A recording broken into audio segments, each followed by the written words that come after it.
Hey there folks, we're going to do a little bit of extra practice for Module 3. We've been doing some addition with fractions. Today we're going to practice a word problem using addition of fractions. There should be a copy of this word problem posted with Google Classroom.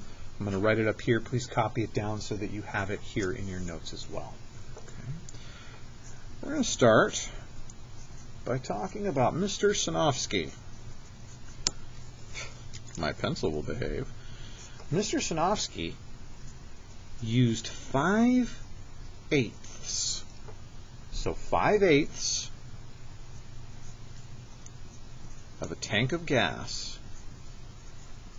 5/8 of a tank of gas on a trip to visit relatives.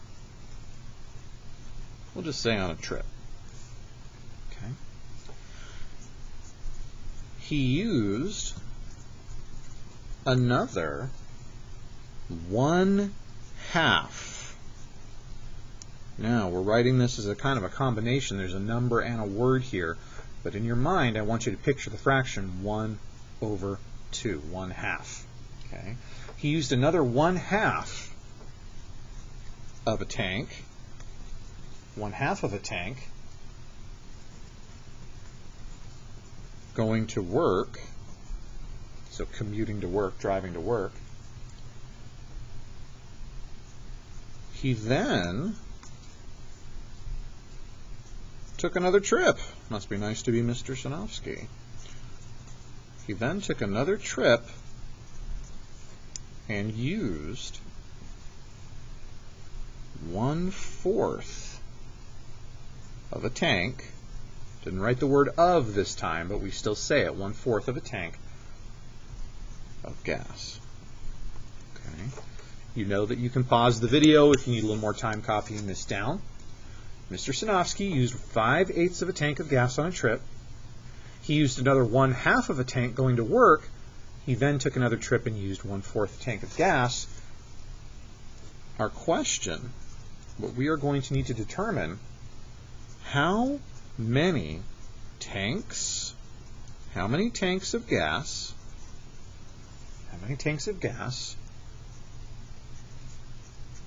did Mr. Sinofsky use altogether?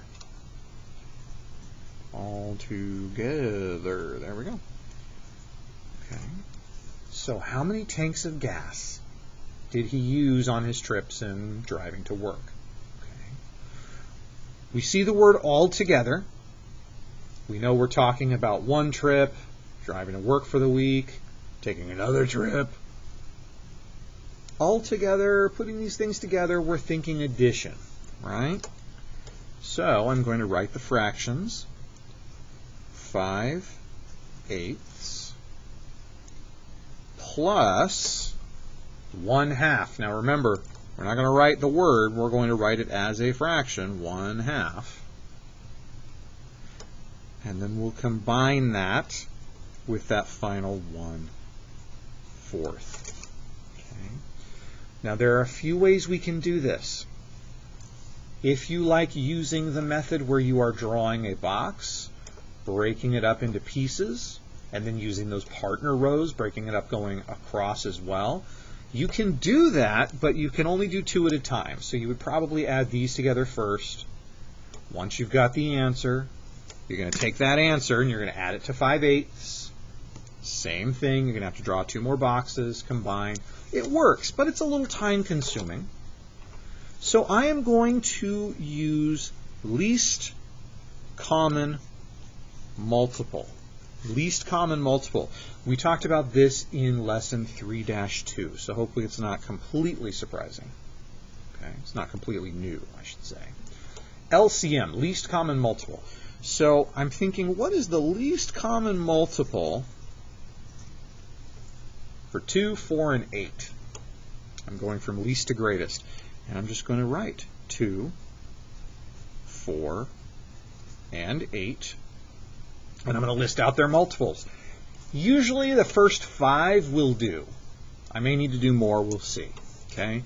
2 times 1 is 2. Well, that's not hard. 2 times 2 would be 4. times 3 would be 6, times 4 would be 8, times 5 would be 10. Again, you're just skip counting. 2, 4, 6, 8, 10. 4 is maybe a little trickier to skip count, but there's 4 times 1, times 2, times 3, times 4, times 5, getting kind of big there. But I am already seeing some things repeating. In fact, most of you probably already know what the least common multiple will be. 8 times 1, I really don't even have to list the others. I could list a couple more if I want, but we've already got 8 and 8 and 8. Even if we see something else that repeats, like 16 would repeat. If I continued this out a few more spaces, I'd get 16 up here too. But 8, 8, 8, that's the least common multiple, the smallest multiple in all 3 rows. That means I'm going to rewrite each of these as something over 8. I'm going to rewrite each of these as something over 8. Okay. So, start with 5/8. Well, 5/8 is already over 8, so this is not too challenging. 8 times 1 is 8, 5 times 1 is 5, it's the same thing. 1/2, okay, we want to turn into something over 8. So I think 2 times what makes 8? 2 times some mystery number will give me 8. Okay. I can just count. 1, 2, 3, 4. 2 times 4 makes 8. Those of you who are feeling good about your multiplication facts are screaming at the screen right now, it's 4, I don't have to count, I just know. Well, good. We need to multiply top and bottom by the exact same thing. 2 times 4, 1 times 4. So now we've got 4/8. And then finally, for 1/4, we need to turn that into something over 8. Same deal. What are we going to multiply 4 times to get to 8? We'll multiply the top by the same thing. Yeah, I gave it away, but again, most of you already knew. We're going to multiply times 2. 4 times 2 is 8. So I need to multiply 1 times 2 to get 2. Okay. It does take a little while, but it's not too bad.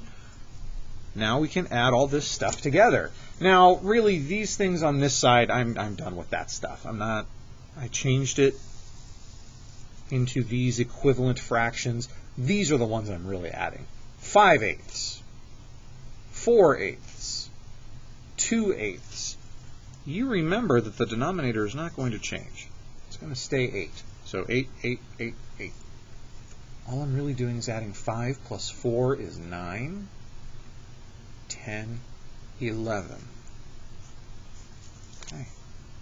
So, he used 11/8 of a tank. But hopefully you're noticing a little something about this. This fraction is improper. The numerator is bigger than the bottom. We don't want that. We don't want that. We are going to rewrite this as a mixed number. I am going to look at the numerator on top and the denominator on the bottom. I'll start with the denominator, because if I'm dealing with 1/8 of a tank, 1/8 of a tank, that means it would take 8 sections to fill the tank. I have 11 of those 1/8. I only need 8 to make a full tank.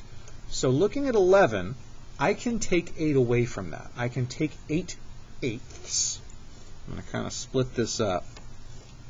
This would be the same as 8 over 8 plus 9, 10, 11, plus 3 more 8s, right?